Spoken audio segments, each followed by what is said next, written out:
Indian football team നായകനായിരുന്ന V P. സത്യന്റെ ഓർമ്മ പുതുക്കി കോഴിക്കോട് ക്യാപ്റ്റൻസ് കപ്പ് ഫുട്ബോൾ മത്സരം നടന്നു. വി.പി. സത്യന്റെ ജീവിതകഥയെ ആസ്പദമാക്കി നിർമ്മിക്കുന്ന ക്യാപ്റ്റൻ സിനിമയുടെ പ്രവർത്തകരും കോഴിക്കോട് പ്രസ് ക്ലബ്ബും ചേർന്നാണ് മത്സരം സംഘടിപ്പിച്ചത്. ക്യാപ്റ്റൻ സിനിമയിലെ നായകൻ ജയസൂര്യയുടെ നേതൃത്വത്തിലുള്ള ക്യാപ്റ്റൻസ് 11-ഉം കോഴിക്കോട് പ്രസ് ക്ലബിന്റെ നേതൃത്വത്തിലുള്ള പ്രസ് ക്ലബ് 11-ഉം തമ്മിലായിരുന്നു സെലിബ്രിറ്റി ഫുട്ബോൾ മത്സരം. ഇന്ത്യക്കു വേണ്ടി 80ലേറെ തവണ ജേഴ്സി അണിഞ്ഞ വി.പി. സത്യന്റെ മരണത്തിന് 11 വർഷം തികയുന്ന ജൂലൈ 18-നാണ് മത്സരം നടന്നത്. സി.കെ. വിനീതിന്റെ ഗോളിൽ ക്യാപ്റ്റൻസ് 11 വിജയം. മാധ്യമപ്രവർത്തകൻ പ്രജേഷ് സെൻ സംവിധാനം ചെയ്യുന്ന ക്യാപ്റ്റനിൽ വി.പി. സത്യന്റെ അറിയപ്പെടാത്ത ജീവിതകഥകൾ പറയുന്നുണ്ട്. വി.പി. സത്യൻ എന്ന് പറയുന്ന ഫുട്ബോളറെ നമ്മൾ കാണുന്നത് കളിക്കുന്ന 1.5 മണിക്കൂർ മാത്രമായിരിക്കണം, അല്ലെങ്കിൽ കണ്ടിട്ടുള്ളവർ യൂട്യൂബിലൊന്നുമില്ല നോക്കി പഠിക്കണമെന്ന്.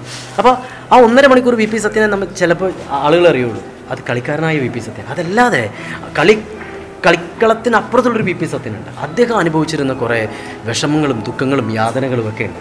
അതാണ് എന്നെ കൂടുതൽ ഇതിലേക്ക് അടുപ്പിച്ചതെന്നാണ് എൻ്റെ വിശ്വാസം. ജേർണലിസ്റ്റ് ഫുട്ബോൾ ലീഗിലെ ജേതാക്കളായ മലപ്പുറവും 2ാം സ്ഥാനക്കാരായ കോഴിക്കോടും തമ്മിലും മത്സരം നടന്നു.